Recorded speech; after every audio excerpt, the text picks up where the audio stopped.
My daughter said she didn't want me to come to the family Christmas, so I decided to stop paying her bills. You know when you have that feeling that something is wrong, but you can't put your finger on what it is?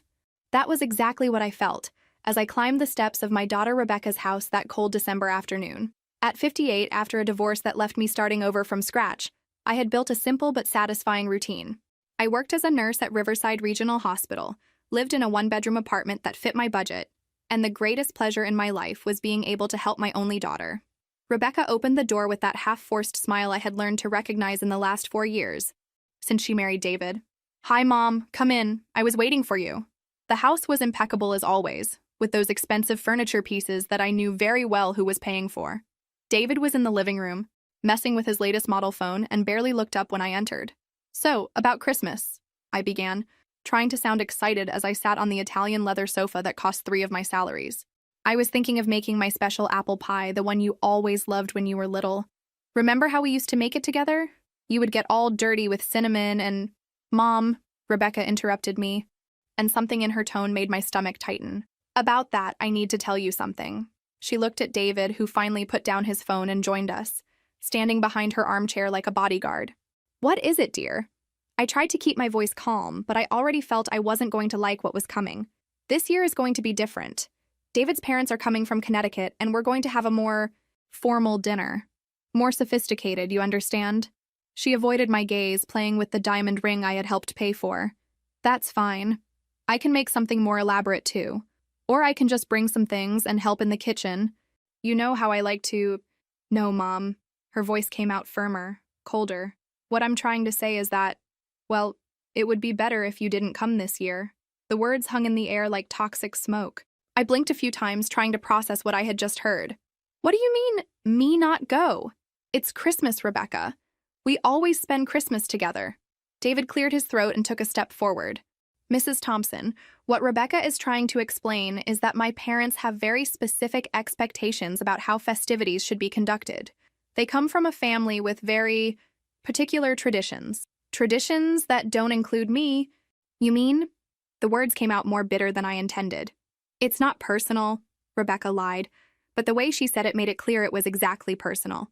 "It's just that they're not used to your way of being.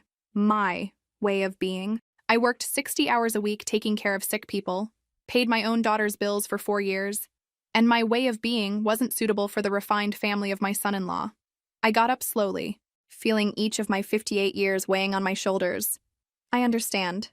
My way of being as a nurse of humble origins doesn't match David's sophisticated parents. Mom, you don't need to dramatize." "Dramatize?" I laughed, but there was nothing funny about it. "Rebecca, I raised you alone after your father abandoned us. I worked 2 jobs to give you a decent education, so you could go to college, so you could meet men like David. And now my way of being isn't suitable for my own daughter's Christmas?" David stepped closer, and for the first time since I'd known him, he spoke directly to me without that forced politeness. "Look, Mrs. Thompson, I'm going to be frank with you. My parents expect a certain level. They don't understand why someone who works as a nurse needs to be present at a dinner with executives and successful people. It's uncomfortable for everyone." The silence that followed was deafening. Rebecca didn't say a word to defend me, didn't say I was her mother, that I deserved respect, that without me she wouldn't be in that luxurious house. She just sat there, shrunk in the armchair like a child who didn't want to get involved in an adult fight. "Executives and successful people," I repeated his words slowly. "I understand. And I, who save lives every day, who keep families together in the most difficult moments, who pays, well, who contributes to this family, I'm not successful enough." "It's not that, Mom." Rebecca finally spoke, but her voice was weak, without conviction. "No? Then what is it, Rebecca? Explain to me what it is, because I really don't understand how the woman who raised you, who supported you, who still—" I stopped before mentioning the money. Something told me not to play that card yet. David crossed his arms. "Frankly, Mrs. Thompson, my father-in-law was a respected man in the community. Successful lawyer, house in the best neighborhood in the city. Rebecca grew up with certain expectations about how things should be done.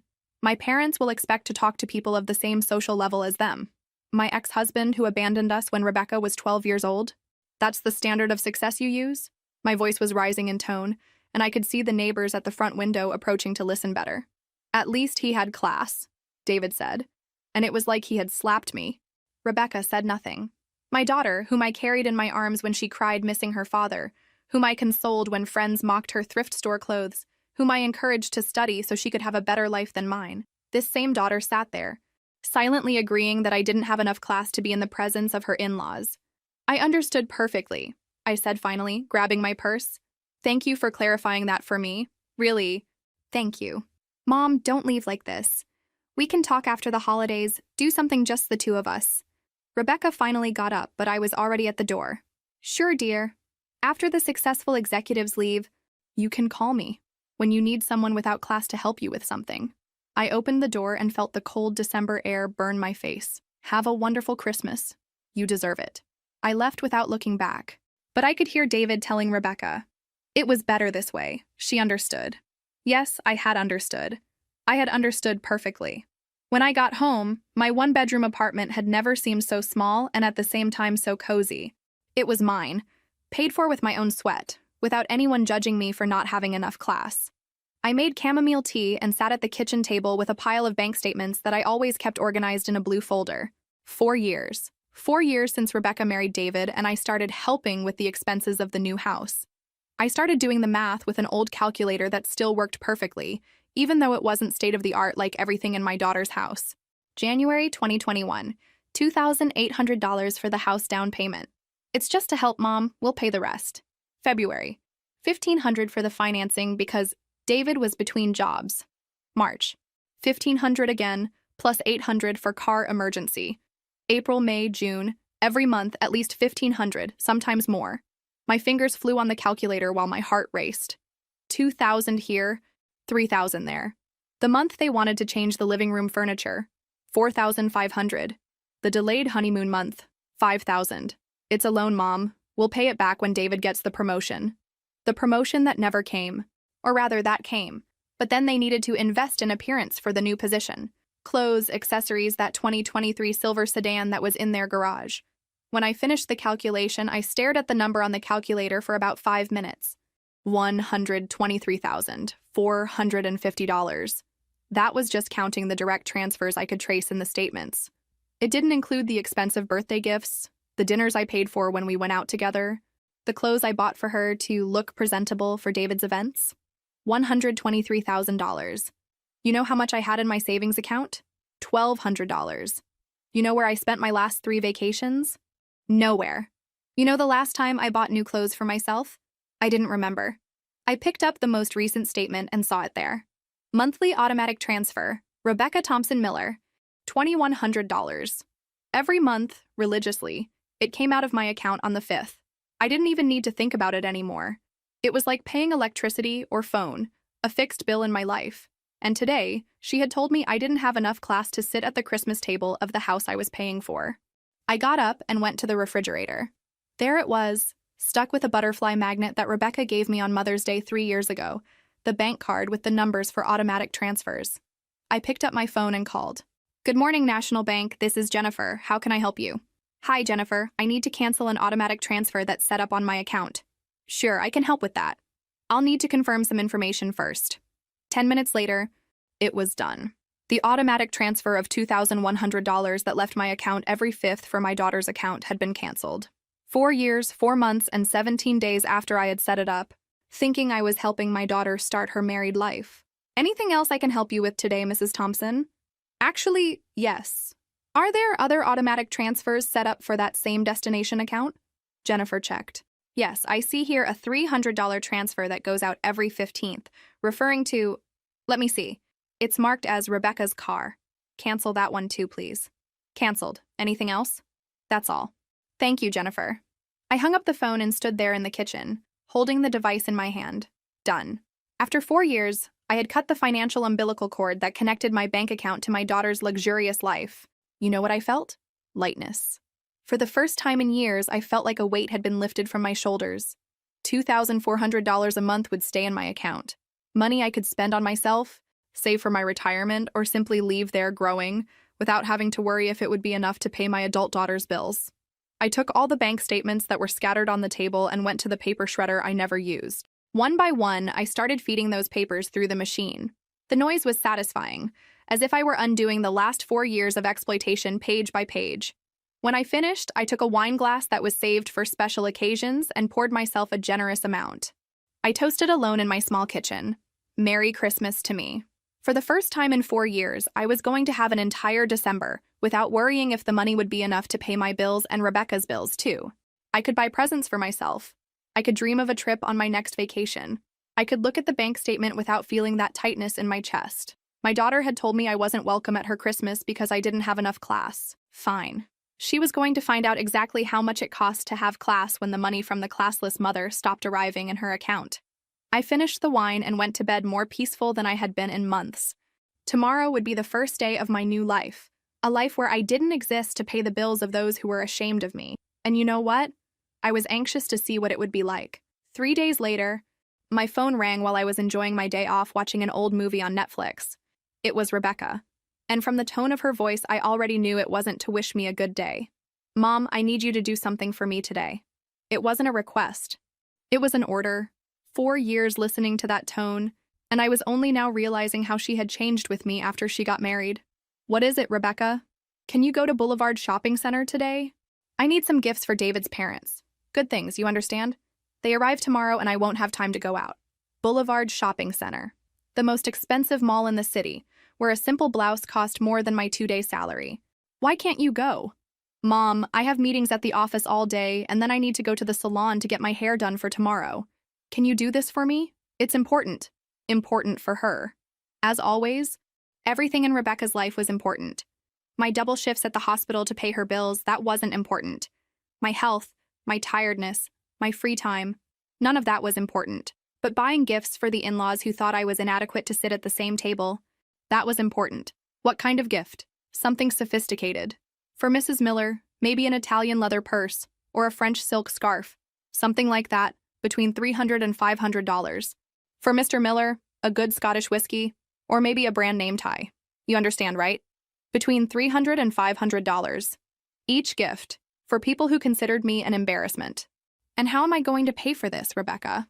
Oh, Mom, you can put it on your card and then we'll settle up like always. Like always. Like always meant I paid and never saw the color of the money back. Like always meant I was going to use my credit card to buy expensive gifts for people who despised me. Okay, I said, and I felt a strange sense of calm. I'll go to the mall today. Thank you, Mom. You're an angel. Oh, and buy some beautiful flowers, too, for me to give to Mrs. Miller when they arrive. White orchids, if they have them. An angel.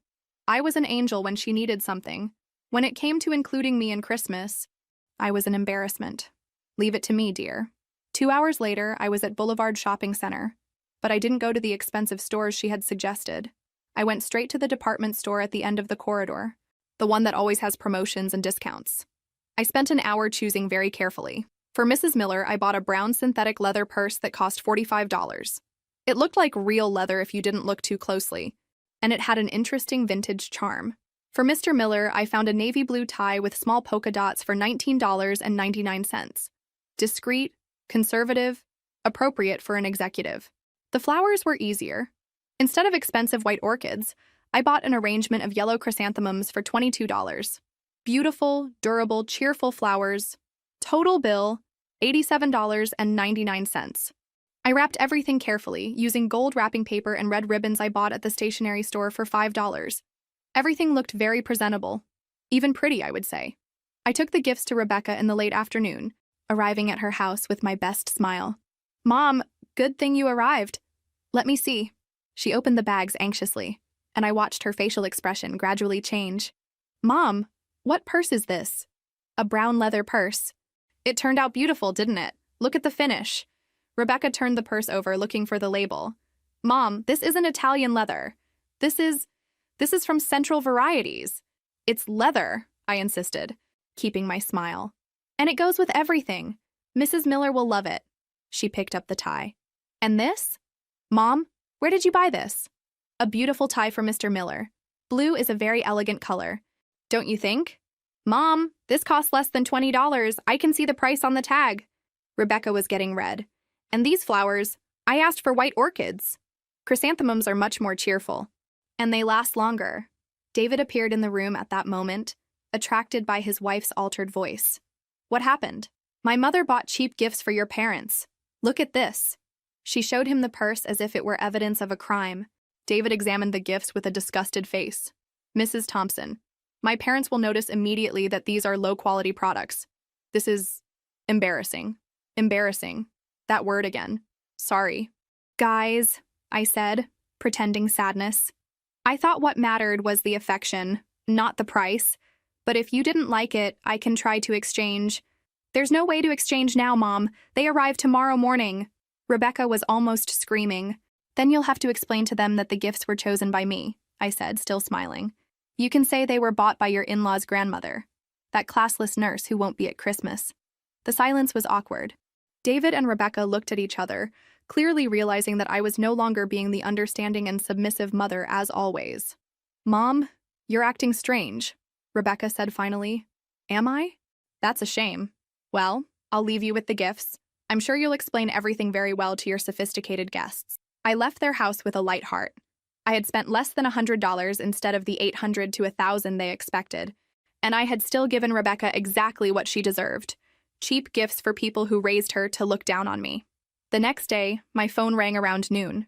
It was Rebecca, and for the first time in years, she was talking to me with a voice I didn't recognize. A desperate voice. Mom, you have to come here now. What happened, dear? David's parents arrived this morning and they didn't like the gifts. Mrs. Miller said the purse looked like fake leather, and Mr. Miller barely opened the tie properly. They're thinking that we don't have good taste.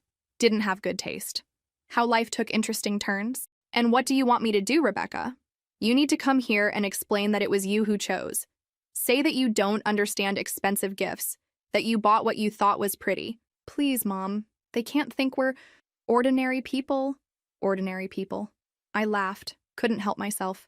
Rebecca, dear, you told me I couldn't go to your Christmas because I don't have enough class to be in the presence of David's parents. Remember? Mom, that was different. And now you want me to go there to take the blame for the cheap gifts and save your reputation with your in-laws? Please, Mom, just this once. No. The word came out so simple, so definitive, that even I was surprised.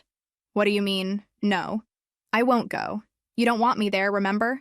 I would ruin the sophisticated atmosphere. Solve it with your refined in-laws however you can. I don't exist for you anymore, forgot. Mom, you can't do this to me. But I had already hung up. And for the first time in 4 years, I hung up on my daughter smiling.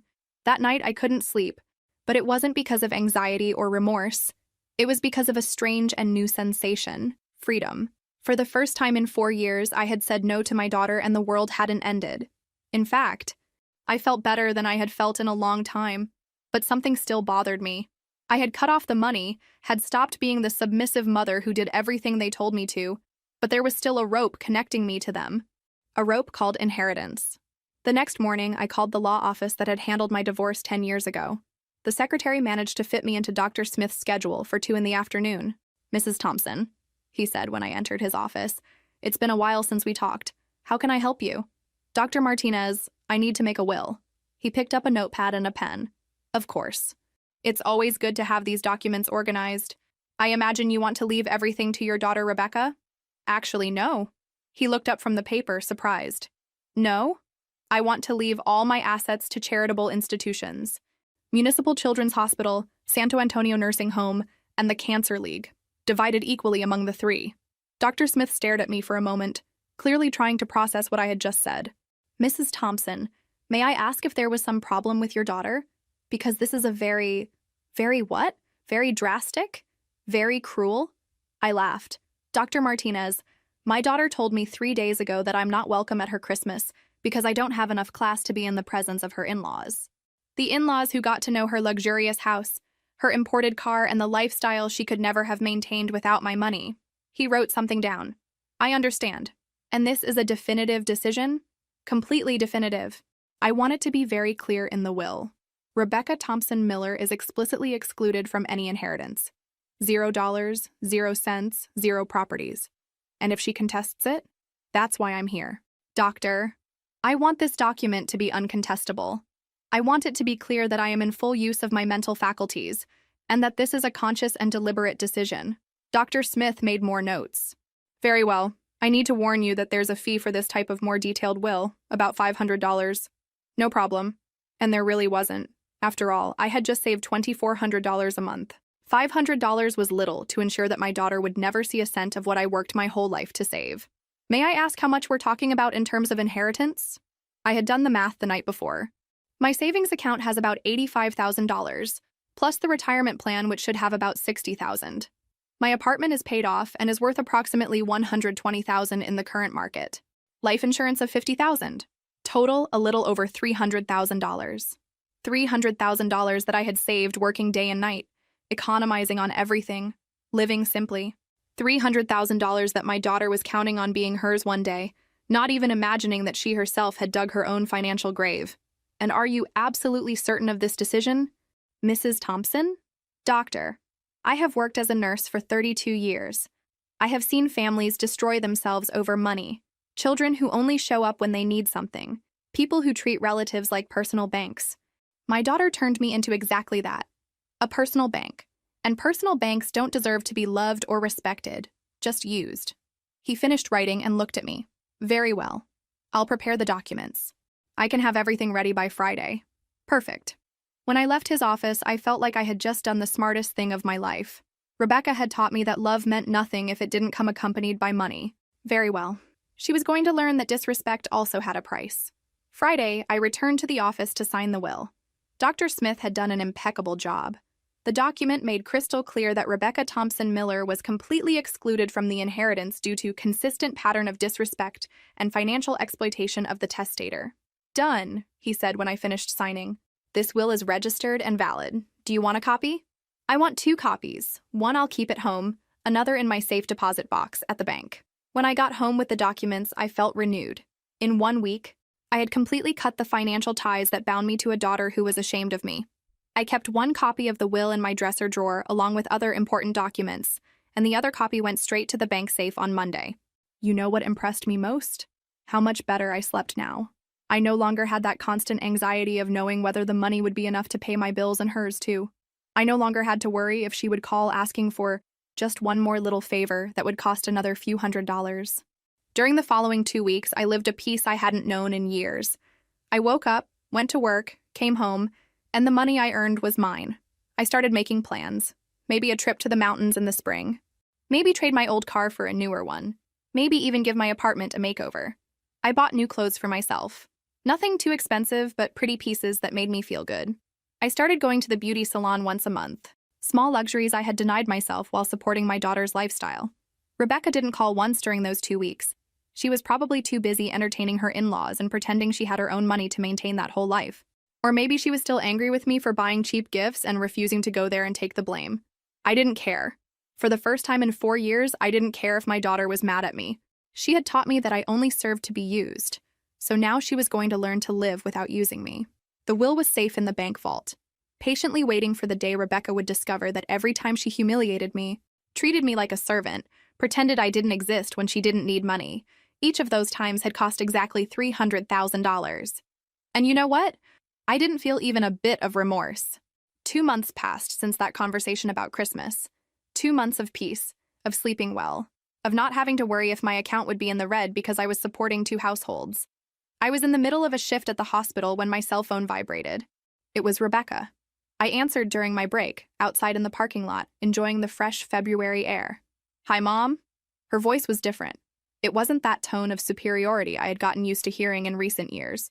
There was something there. Desperation? Hi, Rebecca. How are you? Mom, I need to talk to you about something. The money, last month's transfer didn't arrive in my account. Ah, finally. I had wondered how long it would take for her to notice the tap had dried up.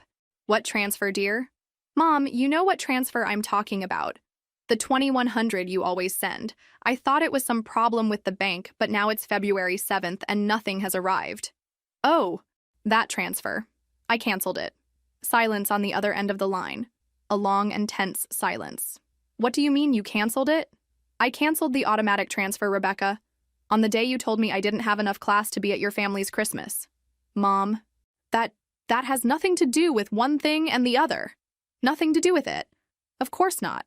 For her, it was perfectly normal to humiliate me and still expect me to continue paying her bills. For me, it has everything to do with it, Rebecca. You told me I'm an embarrassment to your sophisticated family, so I decided to stop embarrassing you with my money too. Mom, you can't do this. You know we count on that money. Count on my money. Not appreciate my money. Not are grateful for my help. Count on my money as if it were an acquired right. Rebecca, you're 32 years old. You're married to a man who works at a good company. Why do you count on money from a classless nurse? It's not like that. Mom, no? Then how is it? Because from my point of view, you spent the last 4 years using me as a personal bank while pretending I wasn't good enough to be part of your family. I heard her breathe deeply on the other side. When she spoke again, her voice was louder, more desperate. Mom, you don't understand. We have commitments, the house financing, David's car, credit cards. Without your money, we can't pay for everything. And what's my problem? Rebecca, what do you mean, what's your problem? I'm your daughter. You're my daughter when you need money.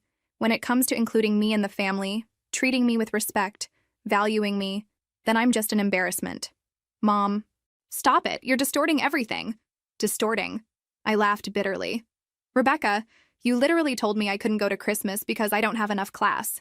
Your husband said my nurse way didn't match the successful executives. How exactly am I distorting this? That was a misunderstanding. It wasn't a misunderstanding at all. You were very clear. And I understood the message perfectly. Mom, listen, we can talk about this in person. Come to my house, let's have lunch together. Like old times. Like old times. When I also paid the restaurant bill. No, Rebecca. I won't go to your house anymore. I won't fund anything for you anymore. You're adults, figure it out. Mom! Her voice was almost screaming now. You can't simply stop helping us, we're going to get into debt. Then ask for help from David's refined parents. Or from the successful executives you know. People with enough class, unlike me. You know they won't lend us money. And I should lend why? Because I'm a sucker? Because I'm easy to manipulate? Because you're my mother. I'm your mother when you need money. Rebecca. The rest of the time, I'm just an embarrassment who can't be present at the important occasions of your life. Mom, this isn't fair.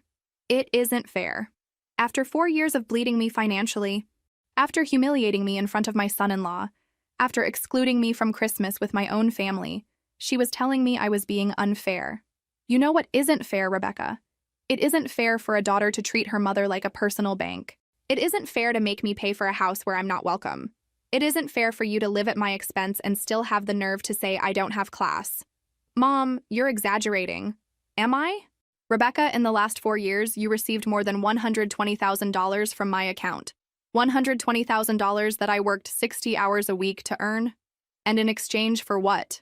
Being treated like a servant when you need something and like an embarrassment when you don't. Silence again. This time longer. 120,000? Her voice came out in a whisper. That's right. $120,000. I did the math. Want me to send you the statement so you can see? Mom, I didn't know it was so much. Of course you knew, Rebecca. You just didn't care. As long as the money arrived, it didn't matter if I was killing myself working to pay for your luxurious life. It's not like that. It's exactly like that. And it's over. Not one more cent will come out of my account for you. Never again. Mom, you can't do this to me. If you stop helping, we're going to lose the house.